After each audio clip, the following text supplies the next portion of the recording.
I'm prejudiced, obviously, since I flew it, but I think it's probably one of the greatest airplanes ever built.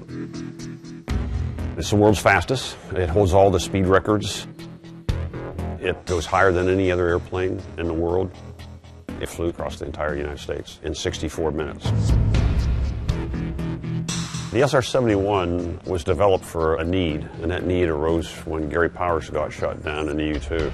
Secret reconnaissance of Russia by high-flying American U-2 jets ended when one was downed deep in Soviet territory. The United States, they were looking for an airplane that would go higher and faster than the U-2 and be totally invulnerable to enemy defenses. If you add up the number of people who have flown it on operational reconnaissance missions only, you'll come up with 86 pilots total. This mission is classified secret. The day before the mission, the primary crew, which is a pilot and a navigator, would meet at mission planning. The mission planners would have all your computer flight plans laid out on a table, and for the next 2-3 hours, you would go through the entire route of flight. If we had MiGs come up, if we had SAMs fired at us, if we had an engine flame out, what we would do along the entire route of flight. Any plane that goes above 50,000 feet, you have to be in a pressure suit. The higher you go in altitude, the lower the boiling point becomes of fluids.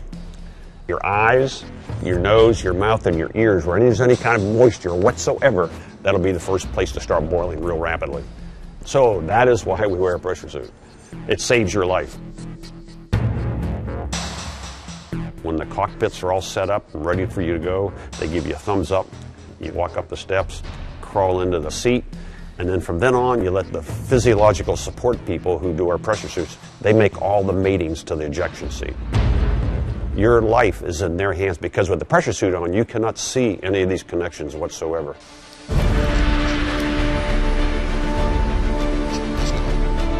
An average mission was probably 3.5 to 4 hours. Each engine puts out thrust 34,000 pounds, so you have a total of 68,000 pounds of thrust coming out both engines.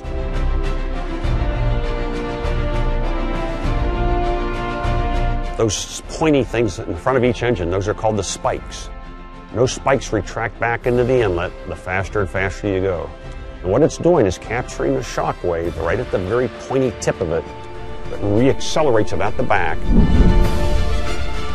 When you're cruising at Mach 3.2, those engines are putting out 20% of the thrust. The inlets are putting out the other 80% of the thrust.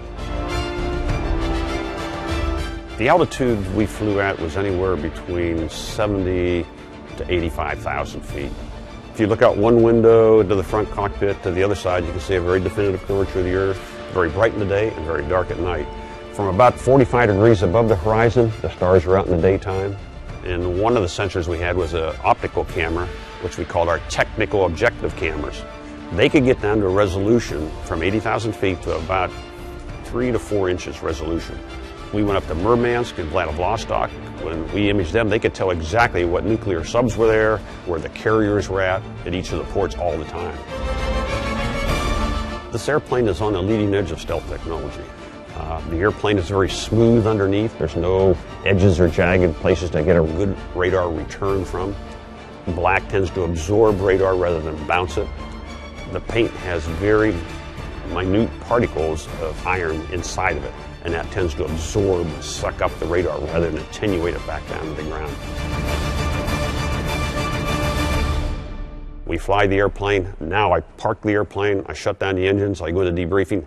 Now our intel folks, they work all through the night getting this image processed and get the intelligence out to the right folks. So there's a lot of people before you fly it, a lot of people working while you're flying it, and then a lot of people after you fly it.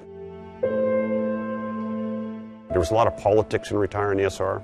Satellites were getting better. Their photography as well as radar imaging was getting better. The leadership of the Air Force then was not very enamored with an airplane that didn't carry bombs or missiles or guns, and that's why the SR retired.